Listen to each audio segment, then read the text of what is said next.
नमस्कार, मैं रवि कुमार मीणा और आप देख रहे हैं दैनिक भरोसा। हम इतिहास के सफर में आज पहुंचे हैं टीकला गांव में, जहां यहाँ मान्यता है कि इस गांव की परिधि के अंदर किसी भी तरह की कोई नशे की चीज का इस्तेमाल नहीं किया जाता।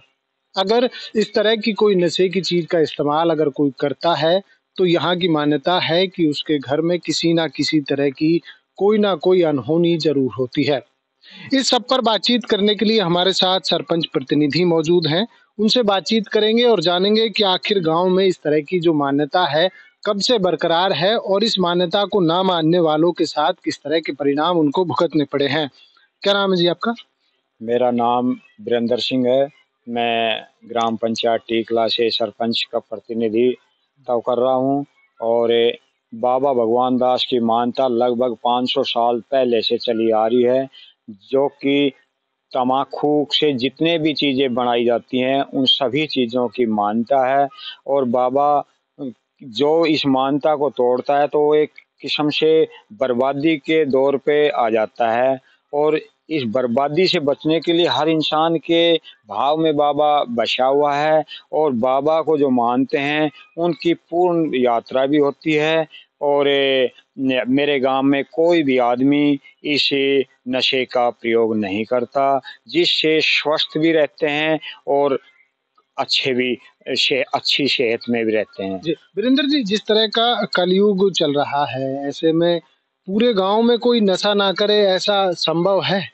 हाँ, ये बिल्कुल 101% संभव है कि एक भी आदमी मेरे गांव में नशा नहीं करता, धूम्रपान नहीं करता। और ना ही मेरे गांव में धूम्रपान की, बाकी ठीक है, ग्रोसरी की दुकानें ज़रूर हैं, लेकिन ग्रोसरी की दुकानों पे भी तम्बाकू की कोई भी चीज़ नहीं मिलती। तम्बाकू, केवल तम्बाकू ही वर्जित है या फिर नशे से जुड़ी हुई कोई भी वस्तु? देखो, मेन चीज़ तो पहले बाबा के टाइम में एक तम्बाकू का ही ज़्यादा प्रकोप था। और ये तो बाकी अब चला है, पहले लोग जानते भी नहीं थे इस नशे को। बाकी नशा तो नशा ही है। लगभग मेरे गाँव में तो हर नशे से छुटकारा पाया हुआ है, हर जवान ने, हर बूढ़े ने, हर जवान व्यक्ति ने। जी, तो ऐसा अगर कोई बाहर से आगंतुक यहाँ पहुँचे और वो गाँव की परिधि में अगर नशा करे, तो क्या उसके साथ भी ऐसा कुछ होता है? ऐसा कुछ नहीं है, क्योंकि हमारे जो भी रिश्तेदार वगैरह होते हैं, वो आते हैं, वो सब धूम्रपान करते भी हैं लगभग, लेकिन हम अपने अपने घर से उनको, अपने चूल्हे की जो आग है, वो भी हम उनके लिए वर्जित नहीं करते। तो इस तरह की जो मान्यता है, ये कब से चली आ रही है? कब से इसका पथ प्रदर्शन कर रहे हैं आप? कब से इस पथ पे चल रहे हैं? ये लगभग 500 साल पहले की बात है। उस समय ना तो कोई वीडियो था, ना कोई फ़ोटोग्राफ़ी था।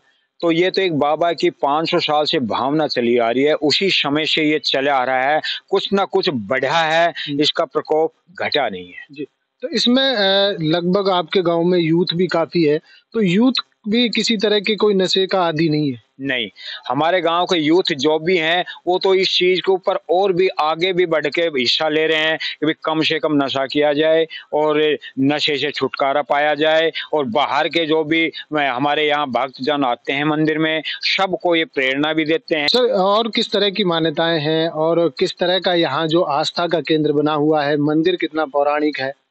देखो, मंदिर भी बाबा ने जब यहाँ अपना शरीर समाया, समाधि ली, उस समय से ही ये मंदिर की जगह छोड़ी हुई है।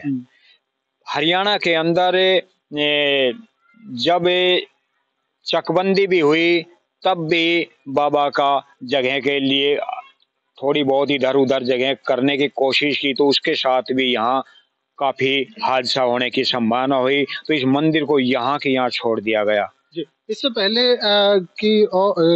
जिन लोगों ने इस मान्यता को मानने से इनकार किया या फिर जिन लोगों ने इस जो परंपरा चली आ रही है, इसको खंडित करने की कोशिश की, क्या कभी उनके साथ में कोई अनहोनी हुई?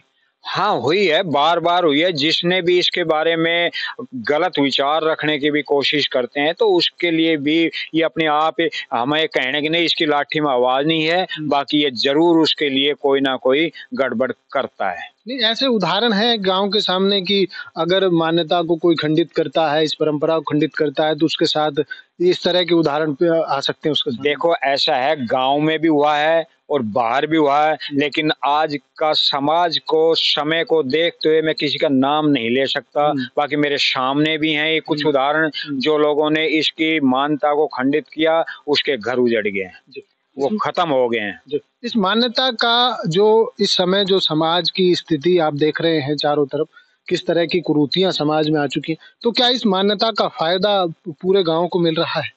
हाँ, इस मान्यता का बहुत अच्छा फ़ायदा मिल रहा है, जिसके कारण एक मैं बाबा का एक बहाना लगाओ या बाबा का प्रकोप लगाओ, जिसके कारण हमारे बच्चे स्वस्थ हैं, हमारे बच्चों में गलत लत नहीं पड़ी और आज तंदुरुस्त हैं, हर नौकरियों में अच्छे फिज़िकल करते हैं, सबके में अच्छा चल रहा है। जी, तो ये जो बाबा का जो मंदिर है, इस कोई विशेष उत्सव भी मनाया जाता है, कोई विशेष तिथि के अवसर पर?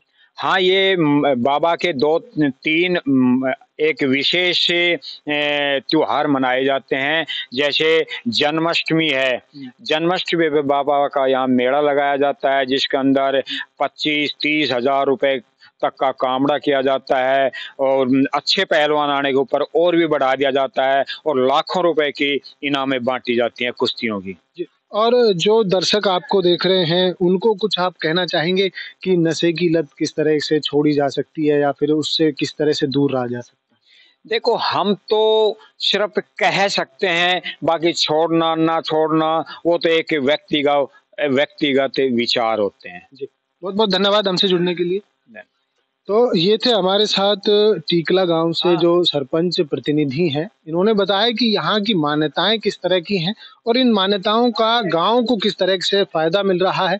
अगर इस मान्यता की जो परंपरा को कोई खंडित करने की कोशिश करता है, तो उसके घर परिवार या उसके साथ भी कोई ना कोई अनहोनी होती है।